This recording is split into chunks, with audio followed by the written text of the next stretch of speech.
Imagine a lit sparkler.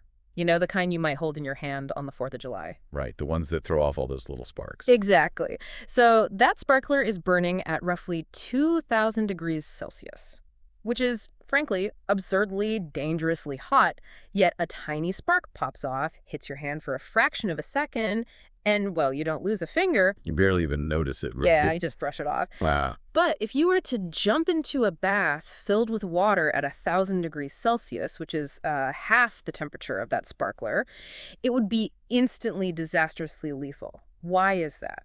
It really just comes down to mass and a fundamental misunderstanding of what thermal energy actually is. Okay, break that down for us. So that sparkler has an incredibly high temperature, sure, but because the spark hitting your hand is just this microscopic fleck of burning metal, it has a completely tiny amount of total mass.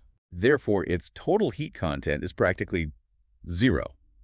But the bath water is a totally different story. I mean, even if a bath is just a normal, say, 40 degrees Celsius, the sheer volume, the massive mass of all that water means it carries an enormous quantity of total thermal energy. Which brings us to our mission for this deep dive, because whether you're prepping for a TEAS or HESI nursing entrance exam, or you're just, insanely curious about the invisible mechanics of the universe, you are in the right place. Definitely. Because today we are completely dismantling and rebuilding your understanding of two words you use every single day, but almost certainly get wrong: heat and temperature. And honestly, the confusion makes total sense because our brains just naturally blur them together. We use them interchangeably. All the time, like turn up the heat or it's a high temperature today. Exactly. But separating them is the absolute bedrock of thermodynamics. So for anyone facing a science exam, here is the absolute cleanest way to divide them. Let's hear it. Temperature measures the intensity of thermal motion. It's the average kinetic energy of the particles in a substance. Okay, the intensity. Right. Heat, on the other hand, measures the quantity of thermal energy that is actually transferred from one system to another. So temperature is intensity, heat is quantity. Let's make sure we really ground those concepts. I like to think of temperature like the speedometer of a single car. Oh, that's a good way to look at it. Yeah, it's just telling you the intensity, right? The average speed of that one vehicle. It doesn't care how big the car is.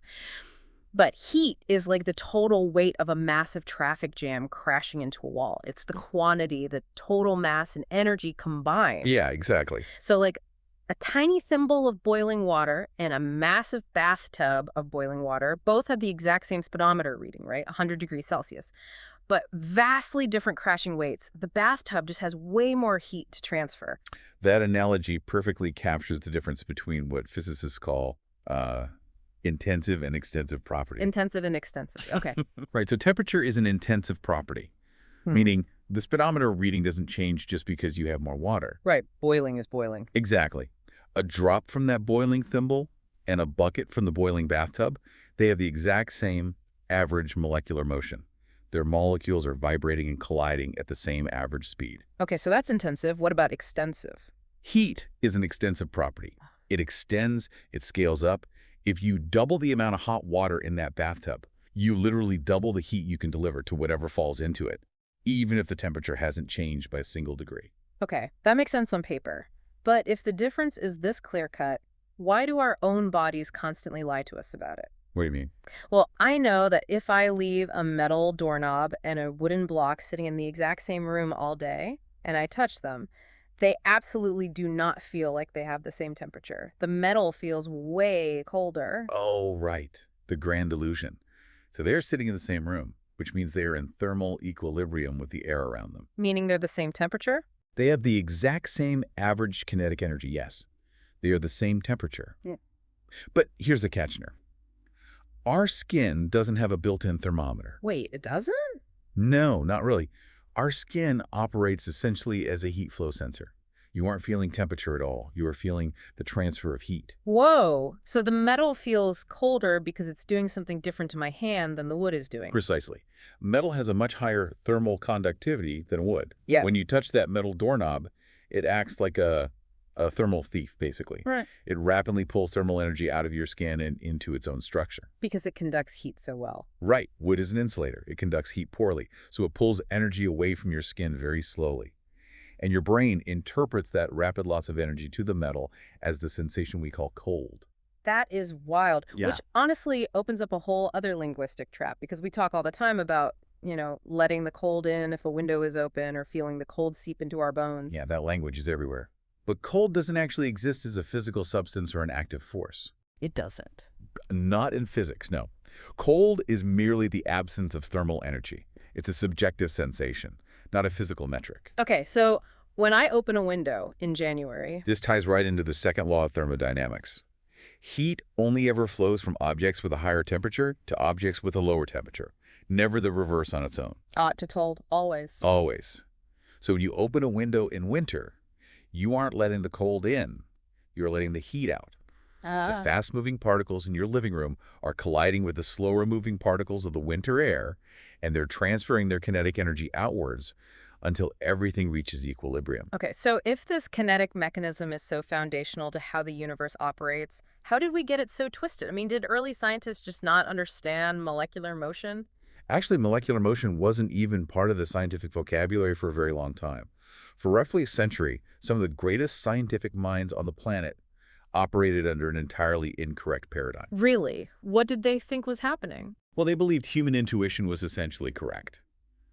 During the 18th century, the leading theory was that heat was an actual physical substance. Like a material. Yeah, they called it caloric. Caloric. Like a fluid. Exactly like a fluid.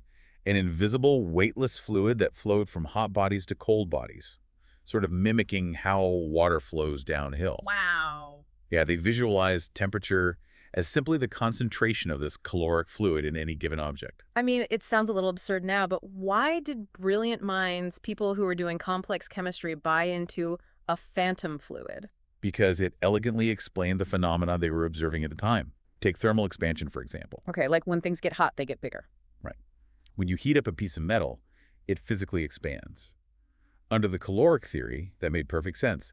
The metal was literally filling up with caloric fluid, forcing it to swell. Oh, I see. It's like filling a balloon with water. Exactly. It was so universally accepted that Antoine Lavoisier, one of the absolute giants of chemistry, fiercely defended it in his publications. And we still see ghosts of this theory today, don't we? Like, Yeah. if you are feeling chilly, someone will tell you to put on a sweater because it will make you warm, Right.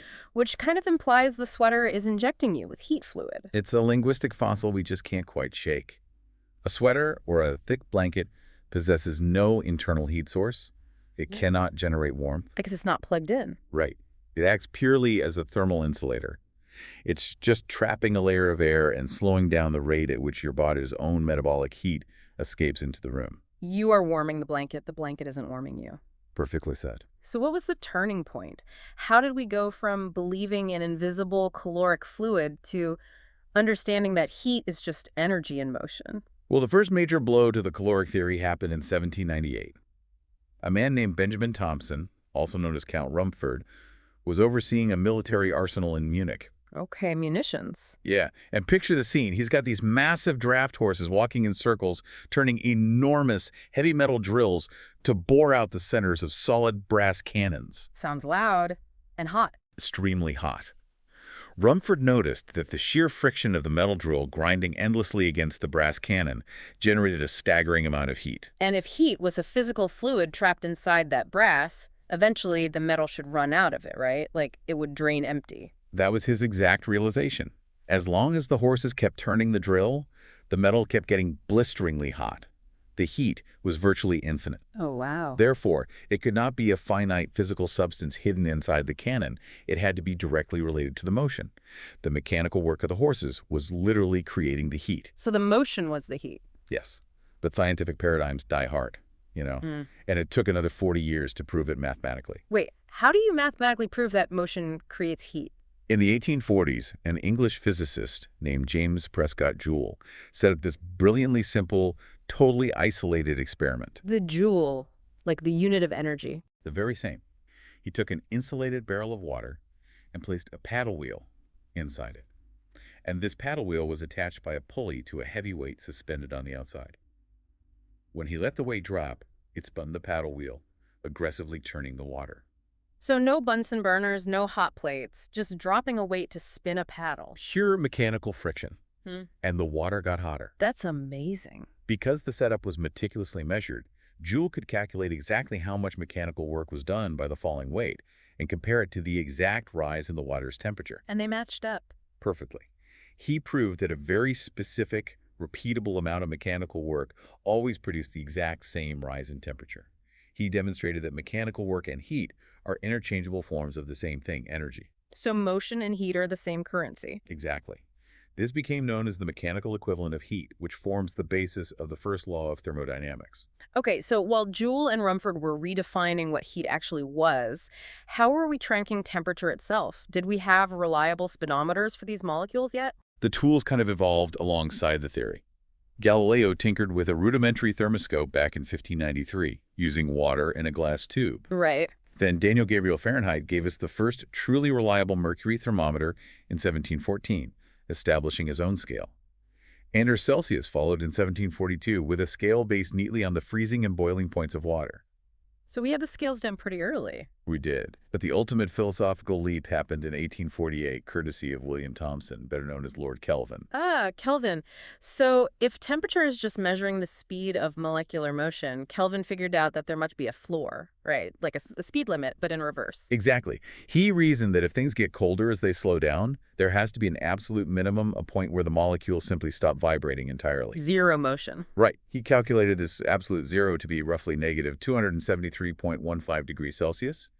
At that point, all thermal motion essentially freezes. Okay, so we have Joule proving heat is an energy transfer, and Kelvin proving temperature is a measure of motion. But earlier on, long before Kelvin, a Scottish chemist named Joseph Black ran an experiment that completely breaks human intuition about how heat and temperature interact. Oh, yes. Joseph Black's work is fascinating. Yeah, so if you are listening to this right now and assuming that adding heat to something always makes its temperature rise, you are about to encounter a serious glitch in the physics engine. Yeah, it really is a glitch. So Joseph Black was working at the University of Glasgow in the 1760s. He set up this deceptively profound demonstration involving a block of ice at exactly 0 degrees Celsius. He placed a thermometer into the ice water and began steadily adding heat. Now, the intuitive brain screams that the thermometer should immediately start climbing. I mean, you're pumping energy into the system. Yet the thermometer stays rigidly locked at exactly 0 degrees Celsius. The ice is visibly melting into liquid water. Energy is continuously pouring into the container, but the temperature simply refuses to budge until the very last sliver of ice is gone. And only then does it get warmer. Only then does the water start getting warmer. Okay, if temperature is our speedometer, and we are pressing the gas pedal by adding heat, why isn't the needle moving? Where is that energy hiding? Black literally called it latent heat, from the Latin word for hidden. The energy is hiding inside the changing structure of the water. What do you mean? When water is solid ice, its molecules are locked into a rigid crystal lattice by intermolecular bonds. When you add heat at the melting point, that energy doesn't make the molecules vibrate any faster, which is why the temperature doesn't go up. So where does it go? Instead, the energy is entirely consumed by breaking those physical bonds, tearing the lattice apart to turn the solid into a liquid. Wait, does this apply to boiling too? Like if I am cooking a pot of pasta and I'm in a massive rush, so I turn the burner from medium to screaming maximum high, does the water itself actually get hotter? It does not. This is one of the most widespread misconceptions in everyday cooking. At sea level, liquid water plateaus at exactly 100 degrees Celsius. Once it reaches a rolling boil, you could blast the bottom of that pot with an industrial blowtorch, and the liquid water will not exceed 100 degrees. That feels completely counterintuitive. It does, but all that extra thermal energy from the blowtorch is simply speeding up the phase change. It is pouring into the latent heat of vaporization, breaking the bonds of the liquid and violently turning it into steam. So you cannot make boiling water hotter. You cannot make boiling water hotter. You can only make it boil away faster. Mind blown. And this idea of water hiding heat isn't just a quirk of boiling pasta, is it? It applies on an unfathomably large scale when we look at our own planet. Oh, absolutely. It is the core mechanism regulating global climate. How so? Well, when you read climate reports stating the ocean's average surface temperature has only risen by a fraction of a degree over a decade, it's easy to dismiss that. I mean, a fraction of a degree sounds meaningless to a human body. But water has a remarkably high specific heat capacity. Meaning it acts like a massive thermal sponge. Exactly. On a molecular level, water is held together by hydrogen bonds that act like tiny sticky springs. When you add heat to the ocean, much of that energy goes into just stretching and wiggling those microscopic springs, rather than actually increasing the speed of the molecules. Which keeps the temperature stable. Right. Because of this high specific heat capacity, combined with the sheer massive volume of the oceans, raising the water temperature by even a tenth of a degree requires absorbing an almost incomprehensible quantity of heat energy. The ocean is quietly hiding that energy, just like Black's ice water. This brings us directly to the clinical stakes, because this exact molecular sponge effect is what keeps the human body from shutting down. That's right. For the nursing students preparing for their exams right now, listening to this, understanding the difference between intensity, temperature, and quantity heat is literally a matter of life and death for the patients you will treat. It really is. Yeah. Human tissue and blood are primarily water. So that same specific heat capacity that regulates the oceans is acting as a biological thermal shock absorber for your internal organs. So it takes a lot of energy to heat us up. Exactly. It takes a massive influx of energy to raise the temperature of your body fluids. That is what allows a human to walk out of a climate-controlled building into a freezing winter day without their internal temperature crashing instantly. Let's apply this to a summer scenario then. Sweating. If sweating is entirely about transferring heat out of the body, why do people still suffer massive heat stroke on humid days, even when they are sweating buckets? Like they are drenched in sweat, but they are still overheating. Because the phase change is being blocked. What phase change? Evaporation. Evaporative cooling relies entirely on that hidden energy, the latent heat of vaporization we talked about. It takes a massive amount of thermal energy to convert liquid sweat sitting on your skin into a gaseous vapor. When a drop of sweat finally evaporates, it steals that massive package of hidden heat directly from your tissue, and that's what cools your body down. But on a humid day, the air is already saturated with moisture. There's no room for the vapor. Right. So the evaporation process stalls. The sweat just sits there, completely failing to carry away the latent heat. This is why a humid day at 75 degrees Celsius is profoundly more deadly than a dry day at the exact same temperature. So the temperature intensity is identical. Yes, but your body's primary mechanism for heat transfer has been crippled. Wow. Which also perfectly explains the terror of steam burns. Reading the source material for this deep dive made me physically wince. If a chef reaches over a pot and gets hit by 100 degrees Celsius steam, it causes significantly more severe tissue damage than splashing their hand with 100 degrees Celsius boiling water. Oh, absolutely. But they are the exact same temperature on a thermometer. But they contain vastly different quantities of heat. Remember latent heat. When that 100-degree gas hits your relatively cool skin, it doesn't just transfer the kinetic energy of a hot gas. The steam is forced to condense immediately back into liquid water. Ouch. And as it undergoes that phase change in reverse, it violently dumps all of that hidden, latent heat of condensation directly into the chef's skin. That's terrifying. You are getting hit with a massive, concentrated payload of thermal quantity, even though the temperature intensity is identical to the boiling water. That makes so much sense now. Which brings up a final crucial misconception about how the body manages thermal energy. Fevers. Yeah. When a patient spikes a high fever, the immediate intuition is that something has broken. The body has lost control of its heat production, like a car engine running too hot because the radiator failed. The runaway train theory. It feels intuitive, but physiologically it is entirely backward. A fever is not a failure of heat regulation. It is a highly orchestrated physiological response. How so? When you are fighting an infection, your body releases pyrogens. These substances travel to the hypothalamus in your brain, which is your internal thermostat, and they literally hack the system. They reset your body's temperature set point upward. So the brain is actively deciding that the new normal is, say, 102 degrees. Yes. The body doesn't want to be 98.6 degrees anymore. And because your current temperature is now lower than the new set point, your brain triggers mechanisms to actively generate and conserve heat. Which is why you shiver. Exactly. You shiver, which is just muscles doing mechanical work to generate thermal energy, exactly like Joule's paddle wheel. Yeah. And your blood vessels constrict to pull warmth away from your skin and trap it in your core. But treating heat stroke is the exact opposite scenario, right? Completely different. Heat stroke, which is defined clinically when core temperature crosses 40 degrees Celsius with neurological symptoms, is an environmental heat injury. The thermostat hasn't been hacked. No, the thermostat isn't reset. The body has simply absorbed more heat than it can dissipate. So treating heat stroke is an aggressive exercise in managing heat transfer. You can't just give them Tylenol. Right, you aren't just giving them a pill to lower a number on a chart. You are physically extracting the quantity of heat from the patient's mass. You use conduction by applying ice packs to the skin. You use convection by blowing fans over them, and you utilize evaporation by misting them with water. You literally have to pull the thermal energy out. Man, we have covered a massive amount of conceptual ground today. Let's lock in a rapid synthesis of the underlying mechanics we've unpacked. Sounds good. First, the golden rule.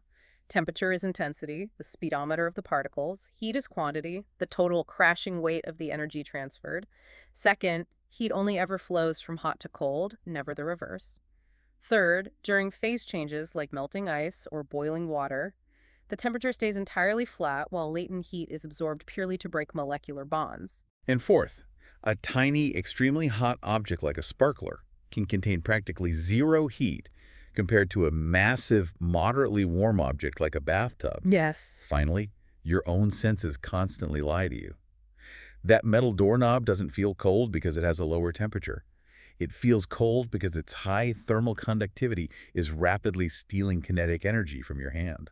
It is wild to think about how these invisible forces dictate our reality. It fundamentally changes how you perceive your environment, doesn't it? I mean, the next time you walk barefoot onto a tile floor instead of a rug, or stand in a humid breeze, or look at a patient's chart to monitor a fever, you won't just see the surface experience. You will actually understand the hidden mechanics of thermal energy at work. Which is exactly why we do these deep dives.